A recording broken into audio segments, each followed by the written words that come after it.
सर्वशक्तिमान परमेश्वरका वचनहरूको वाचन संग्रह।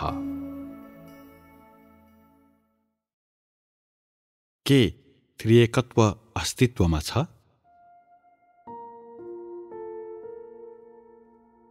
येशूको सत्यता देह हुन आएपछि मानिसले यस्तो विश्वास गर्यो, स्वर्गमा पिता मात्र हुनुहुन्न, तर पुत्र र आत्मा पनि हुनुहुन्छ। स्वर्गमा यस प्रकारका परमेश्वर हुनुहुन्छ भन्ने मानिसमा भएको यो धारणा परम्परागत हो। एक त्रिएकत्व परमेश्वर जो पिता, पुत्र र पवित्र आत्मा हुनुहुन्छ, सबै मानव जातिमा यी धारणाहरू छन्। परमेश्वर एक परमेश्वर हुनुहुन्छ, तर 3 भागले रचना गरिन्छ।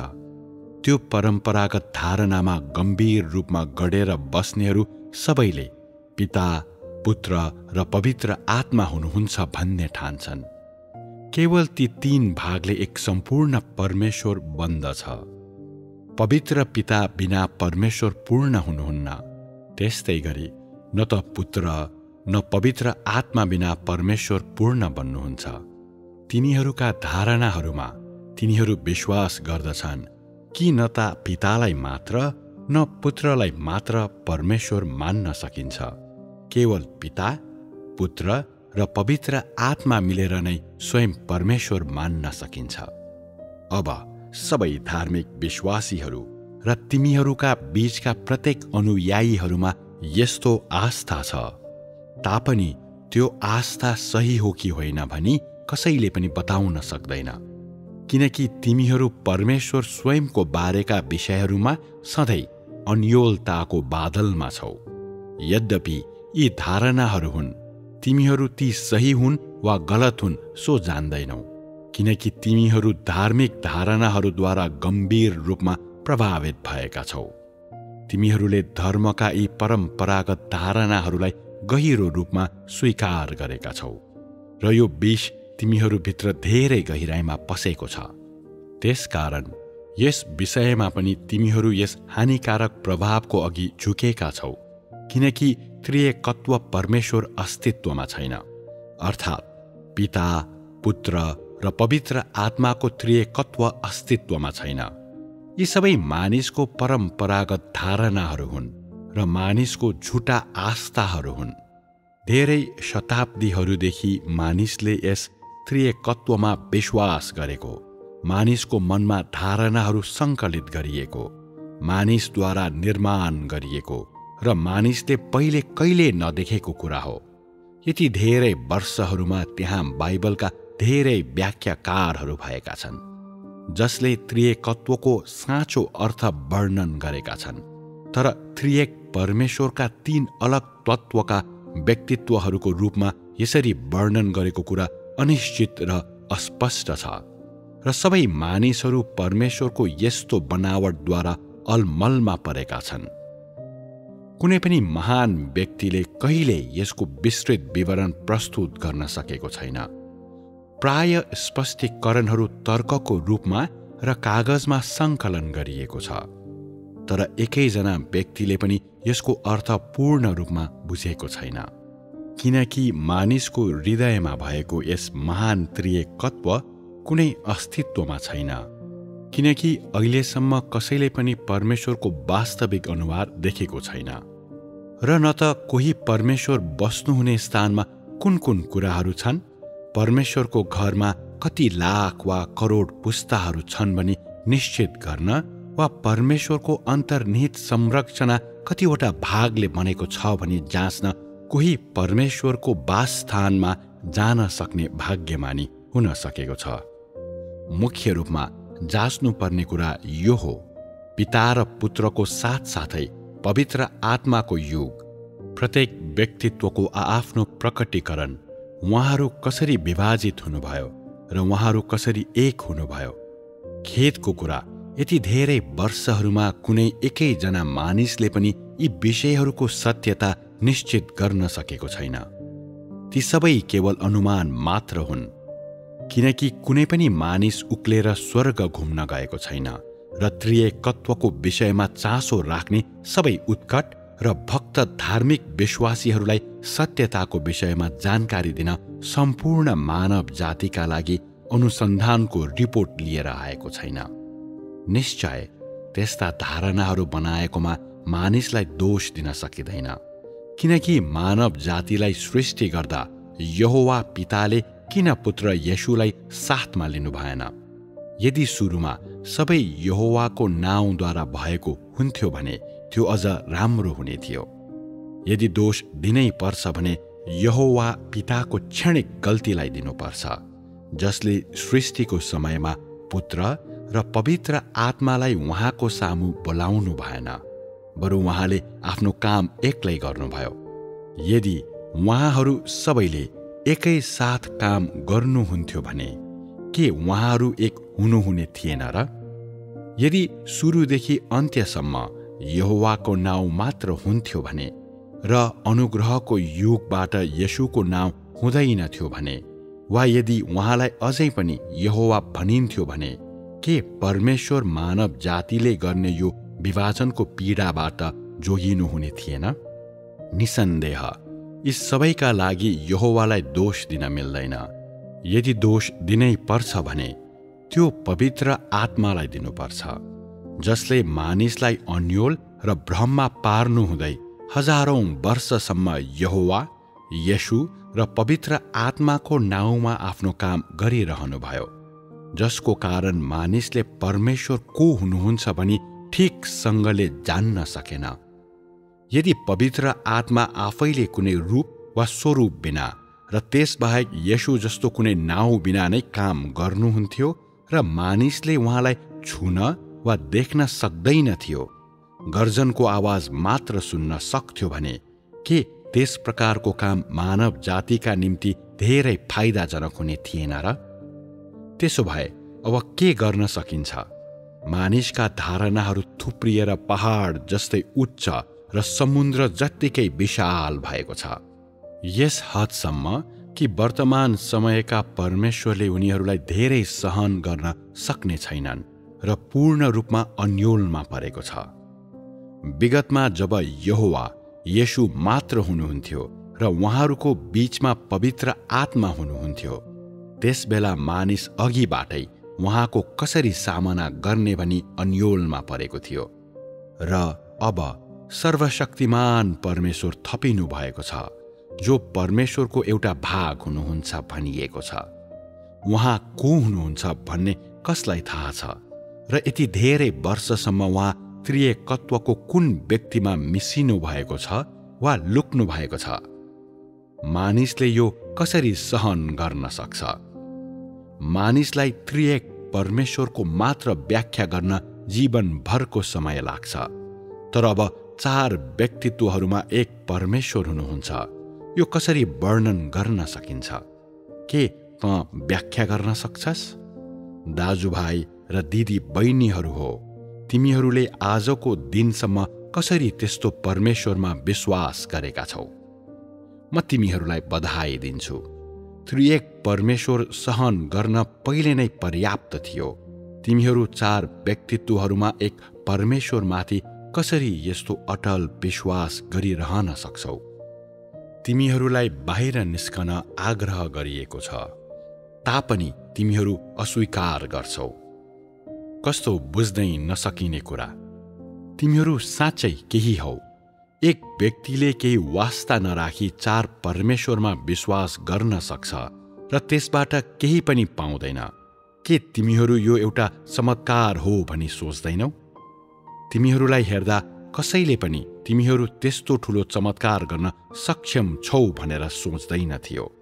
म तिमीहरूलाई बताउँछु, वास्तवमा त्रिएक परमेश्वर यो ब्रह्माण्डमा कहीँ पनि अस्तित्वमा छैनन्। परमेश्वरको कुनै पिता र पुत्र छैन, र पिता र पुत्रले एकसाथ मिलेर पवित्र आत्मालाई एक साधनको रूपमा प्रयोग गर्ने अवधारणाको त कुरै छाडौं। यी सबै यस संसारको ठूलो भ्रम हो र यसको कुनै अस्तित्व छैन।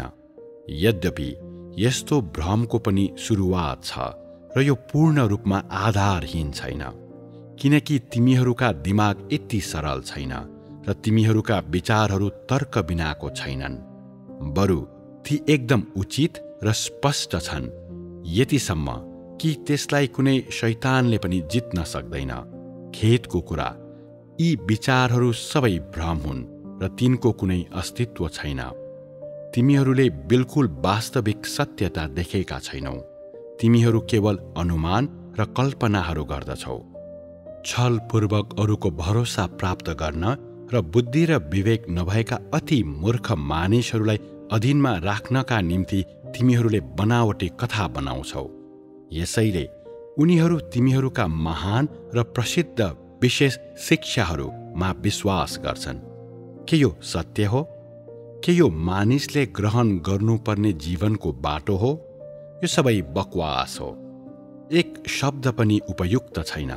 यति धेरै वर्षको अवधिमा तिमीहरूले परमेश्वरलाई यसरी विभाजित गरेका छौ, हरेक पुस्तासँगै झन्झन साना टुक्रामा विभाजन गरेका छौ, यहाँसम्म कि परमेश्वर खुलेआम रूपमा 3 भागमा विभाजित हुनुभएको छ। अनि मानिसका निम्ति अहिले परमेश्वरलाई एक मानेर फेरि जोडिनु असम्भव छ, किनकि तिमीहरूले उहाँलाई धेरै राम्ररी विभाजित गरेका छौ। यदि ढिलो हुनुभन्दा अघि मैले शीघ्र कार्य गरिन भने यो भन्न गाह्रो छ कि तिमीहरूले कति बेरसम्म निर्लज्ज भई त्यसमा लागिरहन्छौ। यसरी परमेश्वरलाई विभाजन गरिरहँदा उहाँ कसरी अझै पनि तिमीहरूका परमेश्वर हुन सक्नुहुन्छ? के तिमीहरू अझै परमेश्वरलाई चिन्न सक्छौ? के तिमीहरू अझै तिमीहरूका मूल भेट्टाउँछौ? यदि म अलिकति ढिलो आइपुगेको भए सम्भवतः तिमीहरूले पिता र पुत्र यहोवा र येशूलाई इस्राएलमा फिर्ता पठाउने थियौ र तिमीहरू आफै परमेश्वरको एक भाग हौ भनी दाबी गर्ने थियौ। भाग्यवश अहिले नै आखिरी दिनहरू हो। अन्तमा मैले लामो समयदेखि पर्खेको यो दिन आएको छ र मैले आफ्नै हातले कामको यो चरण पूरा गरेपछि मात्र तिमीहरूले परमेश्वर स्वयंलाई विभाजन गर्ने कार्य रोकिएको छ। यदि यस्तो हुँदैन थियो भने तिमीहरू धेरै बढेर जाने थियौ। तिमीहरूको आराधनाका टेबलहरूमा सबै शैतानहरूलाई राख्ने थियौ। यो तिमीहरूको कलाकृति हो। यो तिमीहरूले परमेश्वरलाई विभाजित गर्ने माध्यम हो। के तिमीहरू अझै पनि त्यसो गरिरहन्छौ? म तिमीहरूलाई सोध्छु, परमेश्वरहरू कतिजना छन्? कुन परमेश्वरले तिमीहरूलाई मुक्ति दिनुहुनेछ? पहिलो, दोस्रो वा तिमीहरूले सधैँ प्रार्थना गर्ने तेस्रो परमेश्वरले? कसमाथि तिमीहरू सधैँ विश्वास गर्छौ? के पिताले वा पुत्रले वा पवित्र आत्माले? मलाई भन्, त कसमाथि विश्वास गर्छस्? तेरो हरेक शब्दद्वारा तैँले परमेश्वरमा विश्वास गर्छु भने पनि तिमीहरू वास्तवमा आफ्नै दिमागमा विश्वास गर्छौ। तिमीहरूको हृदयमा परमेश्वर पटक्कै छैन। अनि अझै तिमीहरूका मनमा यस्ता त्रिएकत्वहरू धेरै छन्। के तिमीहरू सहमत हुँदैनौ? यदि कामका 3 चरणहरूलाई त्रिएकत्वको अवधारणा अनुसार मूल्याङ्कन गरिन्छ भने त्यहाँ 3 जना परमेश्वर हुनुपर्दछ, किनकि प्रत्येकले गरेको काम एउटै छैन। यदि तिमीहरू मध्ये कसैले त्रिएकत्व साँच्चै छ भन्छौ भने 3 व्यक्तित्वहरूमा एक परमेश्वर भनेको के हो त्यो बताऊ। पवित्र पिता के हुनुहुन्छ? पुत्र के हुनुहुन्छ? पवित्र आत्मा के हुनुहुन्छ? के यहोवा पवित्र पिता हुनुहुन्छ? के येशू पुत्र हुनुहुन्छ? त्यसो भए पवित्र आत्माको बारेमा के छ? के पिता आत्मा हुनुहुन्न? के पुत्रको सार पनि आत्मा होइन र? के येशूको काम पवित्र आत्माको काम थिएन? के त्यसबेला यहोवाको काम येशूको काम जस्तै आत्माद्वारा गरिएको थिएन र? परमेश्वरसँग कतिवटा आत्मा हुन सक्छ?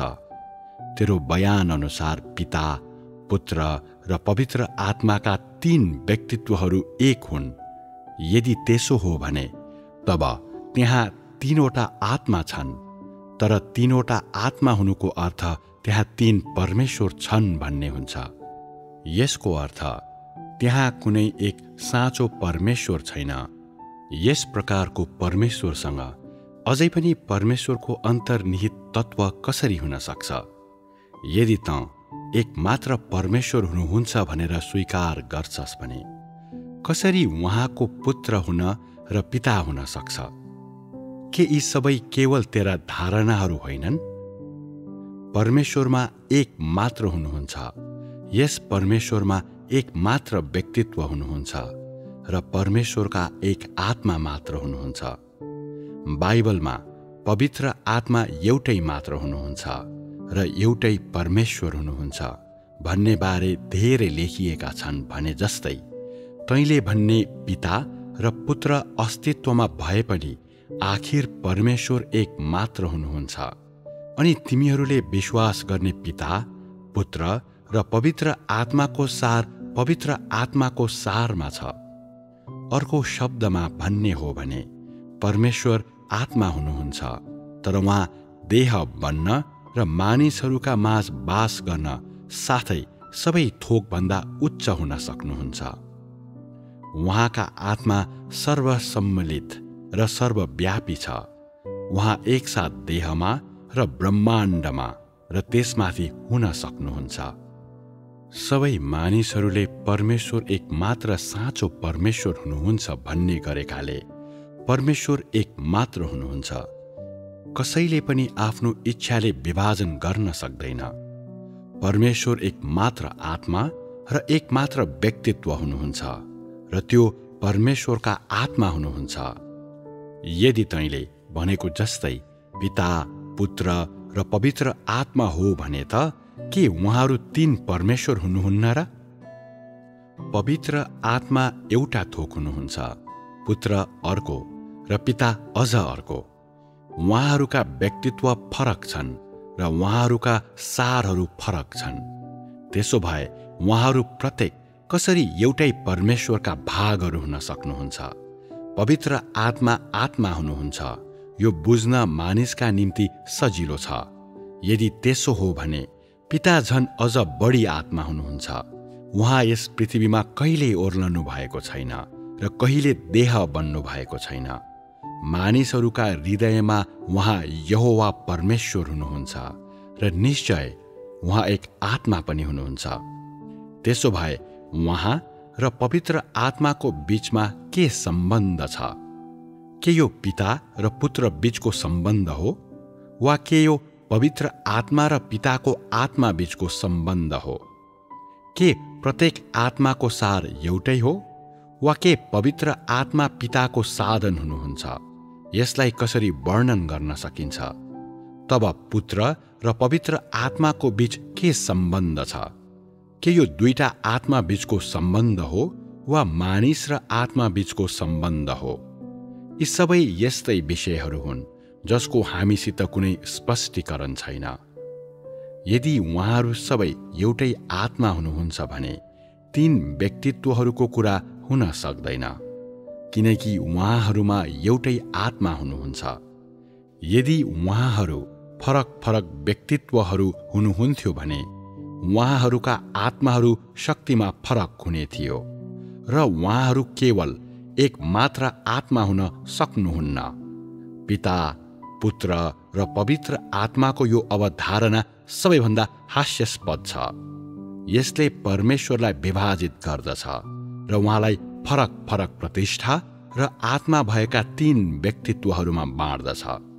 त्यसो भए अझै पनि उहाँ कसरी एक आत्मा र एक परमेश्वर हुन सक्नुहुन्छ? मलाई भन्, के आकाश र पृथ्वी र सबै थोक पिता, पुत्र वा पवित्र आत्माले सृष्टि गर्नुभएको हो?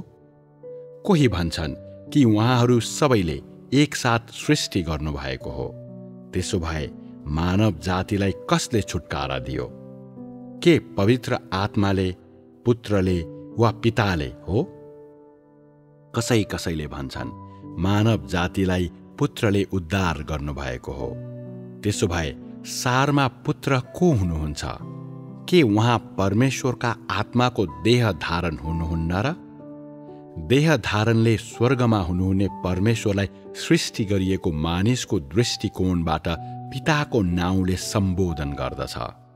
के येशू पवित्र आत्माद्वारा गर्भधारण भई जन्मनु भएको तँलाई थाहा छैन? उहाँभित्र पवित्र आत्मा हुनुहुन्छ। तैले जे भने पनि उहाँ अझै पनि स्वर्गका परमेश्वरसँग एक हुनुहुन्छ, किनकि उहाँ परमेश्वरका आत्माको देह धारण हुनुहुन्छ। पुत्रको बारेमा यो धारणा असत्य हो। एउटै आत्मा हुनुहुन्छ जसले सबै काम गर्नुहुन्छ। केवल परमेश्वर स्वयंले मात्र, अर्थात् परमेश्वरका आत्माले आफ्नो काम गर्नुहुन्छ। परमेश्वरका आत्मा को हुनुहुन्छ? के यो पवित्र आत्मा होइन र? के यो येशूमा काम गर्ने पवित्र आत्मा नै होइन र? यदि यो काम पवित्र आत्माद्वारा नगरिएको भए के उहाँको कामले स्वयं परमेश्वरको प्रतिनिधित्व गर्न सक्थ्यो? येशूले प्रार्थना गर्नुहुँदा स्वर्गका परमेश्वरलाई पिता नाउँले सम्बोधन गर्नुभयो। त्यो केवल एक सृष्टि गरिएको मानिसको दृष्टिकोणबाट गरिएको थियो, किनकि परमेश्वरका आत्माले एउटा साधारण र सामान्य देह धारण गर्नुभएको थियो र बाहिरपट्टि सृष्टि गरिएको एउटा प्राणीको आवरण थियो। यदि उहाँभित्र पनि परमेश्वरका आत्मा हुनुहुन्थ्यो भने उहाँको बाहिरी रूप अझै पनि सामान्य मानिसको जस्तो देखिन्थ्यो। अर्को शब्दमा भन्नुपर्दा उहाँ मानिसका पुत्र बन्नु भएको थियो, जसको बारेमा येशू आफै लगायत सबै मानिसहरूले बोलेका थिए। उहाँ मानिसका पुत्र भएकाले उहाँ साधारण मानिसहरूको सामान्य परिवारमा जन्मनु भएको व्यक्ति हुनुहुन्छ। त्यसकारण येशूले स्वर्गका परमेश्वरलाई त्यसरी नै पिता भनी सम्बोधन गर्नुभयो। जसरी तिमीहरूले पहिलोचोटि उहाँलाई पिता भनेका थियौ, उहाँले सृष्टि गरिएको मानिसको दृष्टिकोणबाट त्यसो भन्नुभयो। के तिमीहरूलाई प्रभुको त्यो प्रार्थना याद छ जुन येशूले तिमीहरूलाई कण्ठ गर्नु भनी सिकाउनु भएको थियो? हे हाम्रा पिता जो स्वर्गमा हुनुहुन्छ। उहाँले सबै मानिसहरूलाई स्वर्गमा हुनुहुने परमेश्वरलाई पिता भनी सम्बोधन गर्न भन्नुभयो।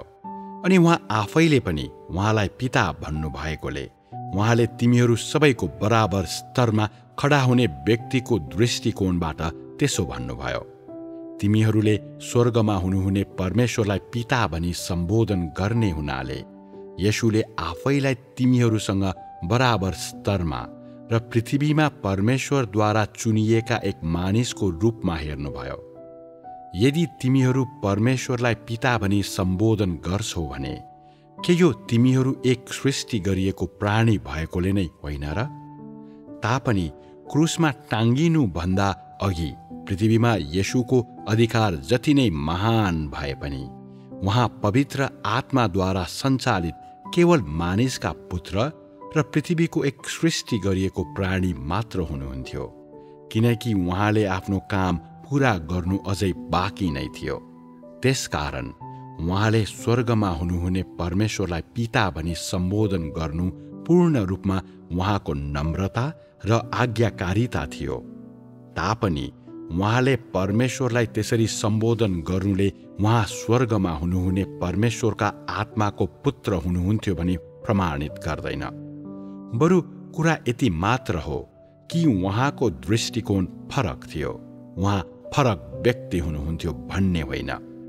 भिन्न भिन्नै व्यक्तित्वहरूको अस्तित्व छ भन्नु भ्रम हो। उहाँलाई क्रुसमा टाङ्गिनु भन्दा अघि येशू देहका सीमाहरूमा सीमित मानिसको पुत्र हुनुहुन्थ्यो अनि उहाँसित पवित्र आत्माको पूर्ण अधिकार थिएन।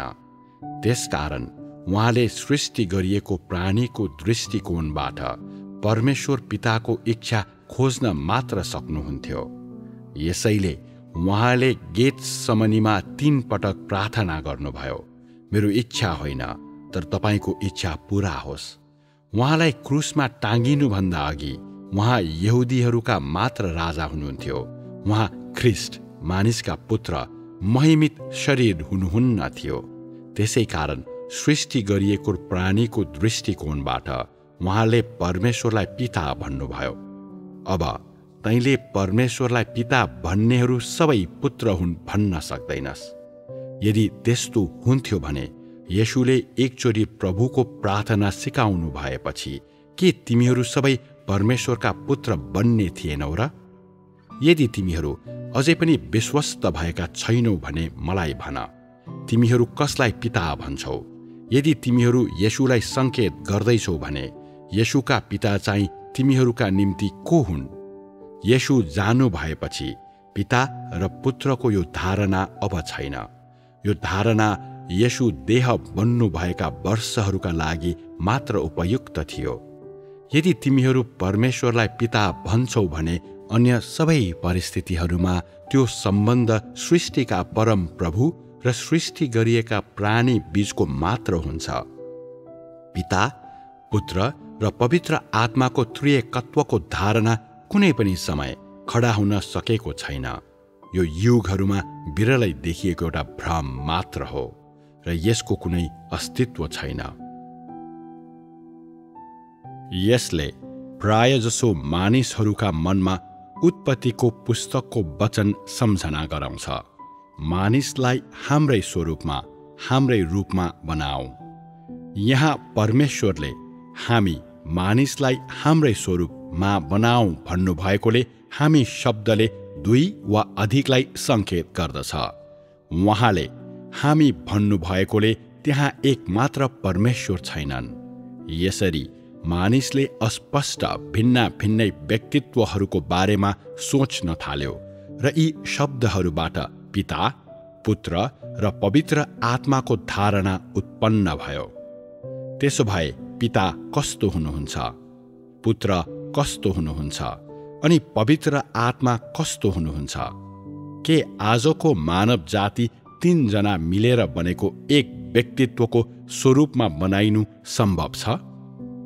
त्यसो भए के त्यस्तो मानिसको स्वरूप पिता, पुत्र वा पवित्र आत्माको जस्तो हुन्छ? मानिस परमेश्वरको कुन व्यक्तित्वहरूको स्वरूपमा छ? मानिसको अवधारणा केवल गलत र मूर्खतापूर्ण छ। यसले एक परमेश्वरलाई धेरैवटा परमेश्वरहरूमा विभाजन गर्न मात्र सक्दछ। मोशाले उत्पत्तिको पुस्तक लेखेका समयमा मानव जाति संसारको सृष्टिपछि सृष्टि गरिएको थियो। आदिमा संसार सुरु भएको बेला मोशा अस्तित्वमा थिएनन्। मोशाले धेरै पछि मात्र बाइबल लेखेका थिए। त्यसैले स्वर्गका परमेश्वरले के बोल्नुभयो भनी तिनले सम्भवतः कसरी जान्न सक्थे? परमेश्वरले संसार कसरी सृष्टि गर्नुभयो भन्ने कुराको तिनलाई अलिकति पनि आभास थिएन। बाइबलको पुरानो करारमा पिता, पुत्र र पवित्र आत्माको बारेमा कुनै उल्लेख गरिएको छैन। केवल एक मात्र सत्य, परमेश्वर यहोवाले इस्राएलमा आफ्नो काम गर्नुभएको उल्लेख मात्र छ। युग परिवर्तन हुँदै जाँदा उहाँलाई विभिन्न नाउँहरूले सम्बोधन गरियो, तर ती प्रत्येक नाउँले फरक फरक व्यक्तित्वलाई बुझाउँछ भनी यसले प्रमाणित गर्दैन। यदि त्यस्तो हुन्थ्यो भने तब के परमेश्वरमा असंख्य व्यक्तित्वहरू हुने थिएनन् र? पुरानो करारमा जे लेखिएको छ त्यो यहोवाको काम हो। त्यो व्यवस्थाको युगमा सुरु गर्न परमेश्वर आफैले गर्नुभएको काम थियो। त्यो परमेश्वरको काम थियो। जहाँ जसै उहाँ बोल्नुभयो त्यस्तै हुन आयो र जसै उहाँले आज्ञा गर्नुभयो त्यस्तै भयो। कुनै पनि समयमा यहोवाले उहाँ काम गर्न आउनुभएका पिता हुनुहुन्छ भन्नु भएन। न त उहाँले मानव जातिको उद्धार गर्न पुत्र आउनुहुने अगमवाणी नै गर्नुभयो।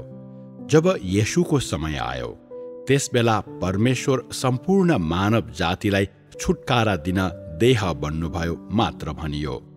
पुत्र आउनुभयो भनी भनिएन।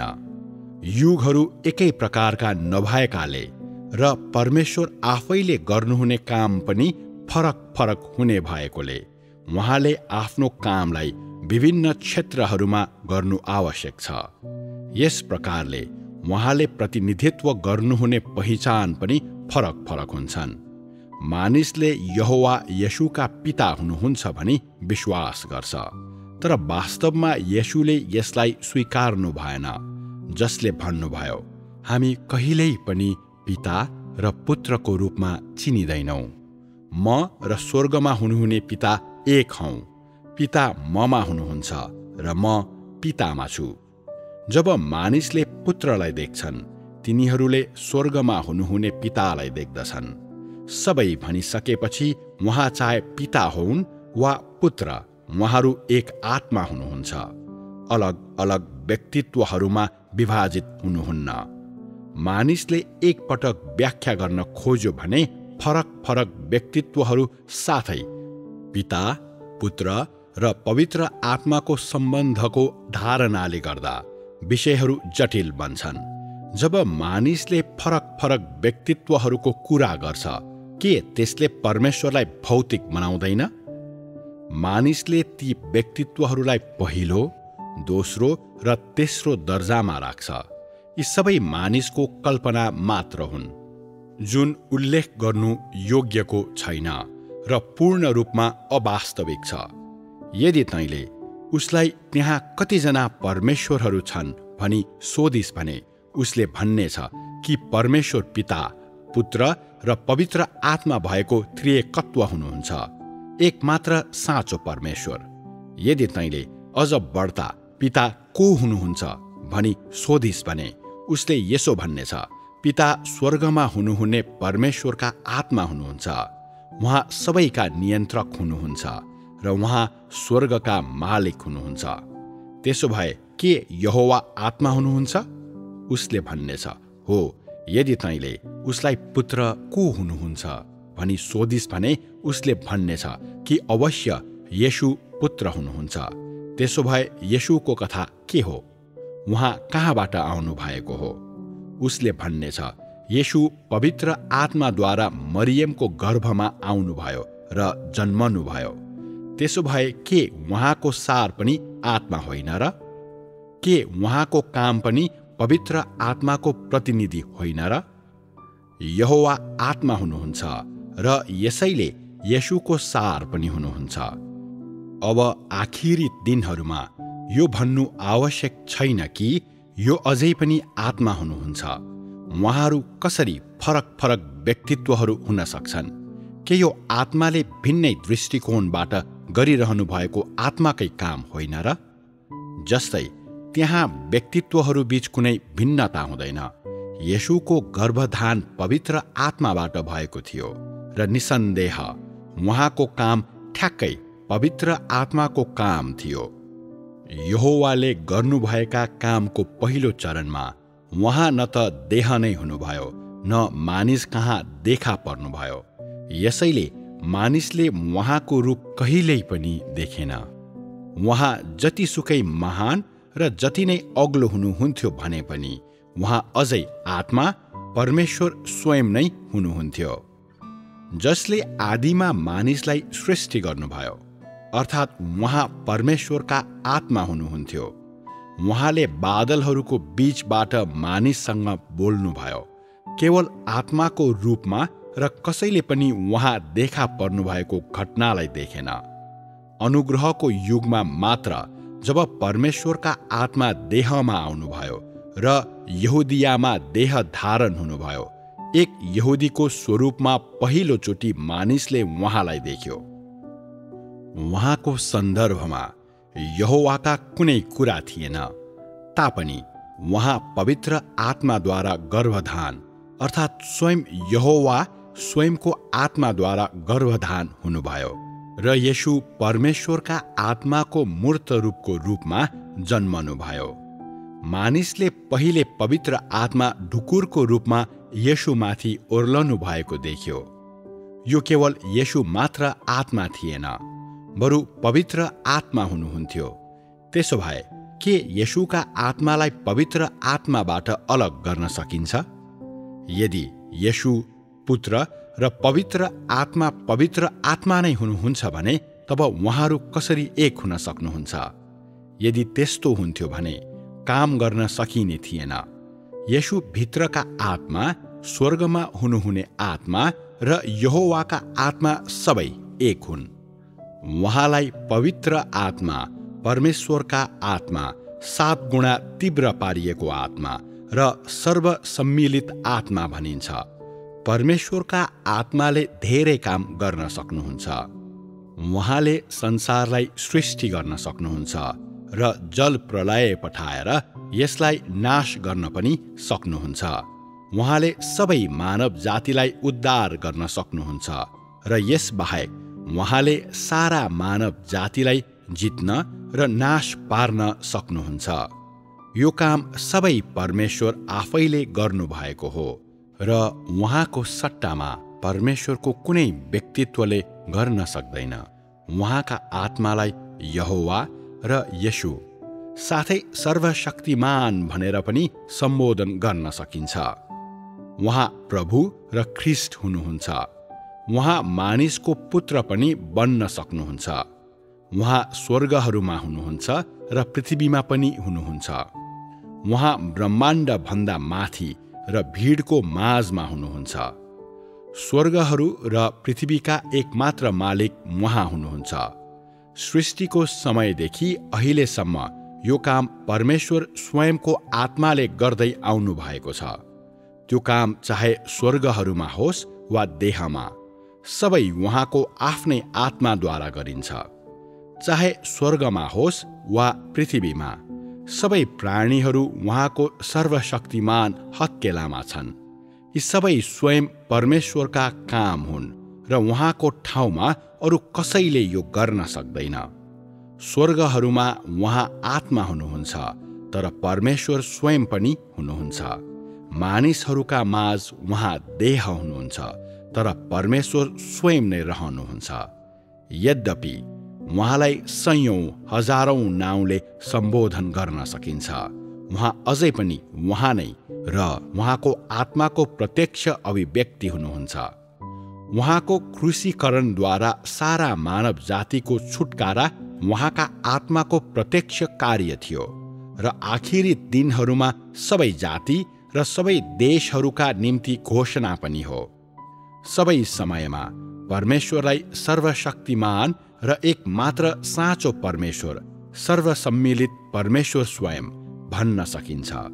अलग अलग व्यक्तित्वहरू छैनन्। पिता, पुत्र र पवित्र आत्माको धारणाको त कुरै नगरौँ। स्वर्ग र पृथ्वीमा एउटै मात्र परमेश्वर हुनुहुन्छ। परमेश्वरको व्यवस्थापनको योजना 6000 वर्षसम्म फैलिन्छ र उहाँको कामका भिन्नताहरूको आधारमा 3 युगहरूमा विभाजित भएको छ। पहिलो युग पुरानो करारको व्यवस्थाको युग हो, दोस्रो अनुग्रहको युग हो र तेस्रो आखिरी दिनहरूको परमेश्वरको राज्यको युग हो। प्रत्येक युगमा फरक पहिचानको प्रतिनिधित्व गरिएको छ। यो काममा भिन्नता अर्थात् कामको मागहरूको कारणले मात्र हो। व्यवस्थाको युगको अवधिमा गरिएको कामको पहिलो चरण इस्रायलमा सम्पन्न भयो र छुटकाराको दोस्रो चरणको काम यहुदियामा सम्पन्न गरियो। छुटकाराको कामका लागि येशू पवित्र आत्माद्वारा गर्भधान हुनुभयो अनि एकमात्र पुत्रको रूपमा जन्मनुभयो। यी सबै कामको मागले गर्दा भएको थियो। आखिरी दिनहरूमा परमेश्वर अन्य जाति राष्ट्रहरूमा आफ्नो कामको विस्तार गर्न र त्यहाँका मानिसहरूलाई जित्न चाहनुहुन्छ। यसैले कि उहाँको नाउँ तिनीहरूका बीचमा महान होस्। उहाँ मानिसहरूलाई समझमा र सबै सत्यताको प्रवेशमा डोर्याउन चाहनुहुन्छ। यी सबै काम एउटै आत्माद्वारा गरिन्छ। यद्यपि उहाँले फरक दृष्टिकोणबाट यो गर्न सक्नुहुनेछ, तर पनि कामका प्रकृति र सिद्धान्तहरू त्यस्तै रहन्छन्। एकचोटि जब तैँले यी सिद्धान्तहरू र उहाँहरूले गरेको कामको प्रकृति अवलोकन गर्छस्, तब यो सब एक आत्माद्वारा गरिएको हो भनी तँलाई थाहा हुनेछ। अझै कसैले भन्न सक्छ, पिता पिता नै हुनुहुन्छ, पुत्र पुत्र नै हुनुहुन्छ र पवित्र आत्मा नै हुनुहुन्छ र अन्त्यमा उहाँहरूलाई एउटै बनाइनेछ। त्यसो भए तँ कसरी उहाँहरूलाई एक बनाउँछस्? पिता र पवित्र आत्मालाई कसरी एक बनाउन सकिन्छ? यदि उहाँहरू अन्तर्निहित रूपमा दुई थिए भने उहाँहरूलाई जसरी एकसाथ जोडे पनि के उहाँहरू दुईजना नै रहँदैनन् र? जब त उहाँहरूलाई एक बनाउने बारे कुरा गर्छस्, के त्यो दुई अलग अलग भागलाई जोडेर एउटा बनाउनु जस्तो हुँदैन र? तर एउटा सिङ्गो बनाउनु अघि के उहाँहरू दुई भाग हुनुहुन्न थियो र? प्रत्येक आत्माको एक अलग सार हुन्छ र दुई आत्मालाई सिङ्गो एउटा बनाउन सकिँदैन। आत्मा कुनै भौतिक वस्तु होइन र यो भौतिक संसारका अरू कुनै थोक जस्तो हुँदैन। जब मानिसले यसलाई हेर्छ, पिता एक आत्मा हुनुहुन्छ, पुत्र अर्को र पवित्र आत्मा अझ अर्को हुनुहुन्छ, अनि तीनवटा आत्मा 3 गिलास पानी जस्तै एउटैमा मिसिनुहुन्छ। त्यसो गर्नु के 3 जनालाई एउटा बनाउनु होइन र?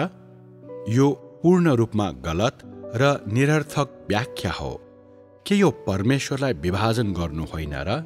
पिता, पुत्र र पवित्र आत्मा सबैलाई कसरी एक बनाउन सकिन्छ? के उहाँहरू प्रत्येक भिन्ना भिन्नै प्रकृति भएका 3 भाग हुनुहुन्न र? कोही यस्तो भन्नेहरू छन्, के परमेश्वरले येशू उहाँको प्यारो पुत्र हुनुहुन्छ भनेर स्पष्ट रूपमा बताउनु भएन र? येशू परमेश्वरका प्रिय पुत्र हुनुहुन्छ, जोसँग उहाँ प्रसन्न हुनुहुन्छ। यो परमेश्वर स्वयंले भन्नुभएको थियो।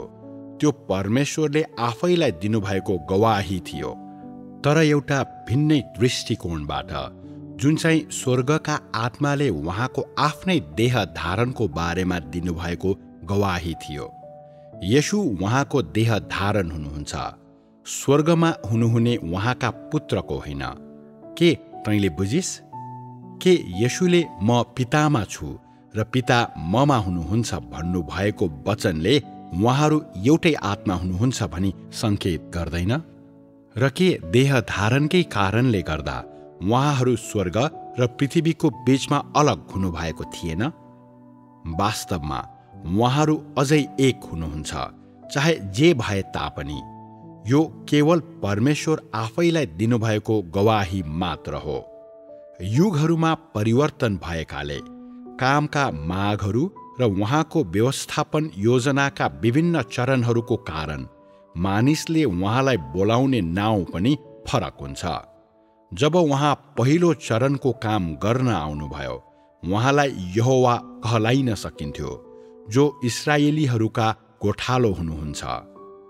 दोस्रो चरणमा देहधारी परमेश्वरलाई केवल प्रभु र ख्रिस्ट कहलाइन सकिन्थ्यो, तर त्यसबेला स्वर्गमा हुनुहुने आत्माले उहाँ परमेश्वरका प्रिय पुत्र हुनुहुन्छ मात्र भन्नुभयो र उहाँ परमेश्वरका एक मात्र पुत्र हुनुहुन्छ भनी उल्लेख गर्नु भएन। यो त्यसै भएको थिएन। कसरी परमेश्वरको एकमात्र सन्तान हुन सक्छ? त्यसो भए के परमेश्वर मानिस बन्नुहुन्न थियो र? उहाँ देहधारी हुनुभएकोले उहाँलाई परमेश्वरका प्रिय पुत्र भनियो, अनि यसैबाट पिता र पुत्र बीचको सम्बन्ध बन्यो। यो स्वर्ग र पृथ्वी बीचको अन्तरको कारणले भएको थियो। येशूले देहको दृष्टिकोणबाट प्रार्थना गर्नुभयो।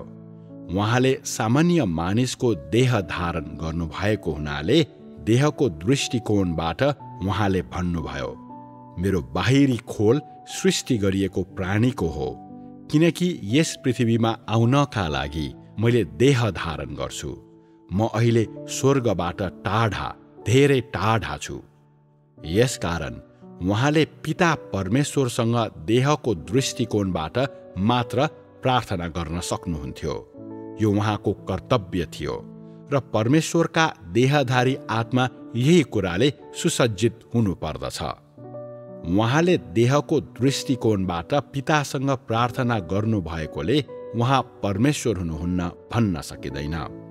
यद्यपि उहाँ परमेश्वरका प्रिय पुत्र कहलाइनुभयो, उहाँ अझै परमेश्वर स्वयं हुनुहुन्थ्यो, किनकि उहाँ आत्माको देह धारण हुनुहुन्थ्यो र उहाँको सार अझै आत्मा नै हुनुहुन्थ्यो।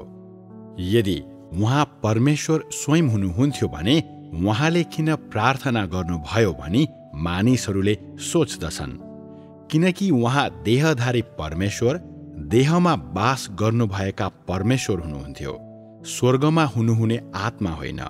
मानिसले हेर्दा पिता, पुत्र र पवित्र आत्मा सबै परमेश्वर हुनुहुन्छ। केवल तिनैजना मिलेर बनेको एकजनालाई मात्र साँचो परमेश्वर मान्न सकिन्छ र यस प्रकारले उहाँको शक्ति असाधारण रूपमा महान छ। कोही यस्तो भन्नेहरू छन् कि यसरी मात्र उहाँ 7 गुणा तीव्र पारिएको आत्मा हुनुहुन्छ। जब पुत्रले उहाँको आगमनपछि प्रार्थना गर्नुभयो, उहाँले प्रार्थना गर्नुभएको आत्मालाई नै थियो।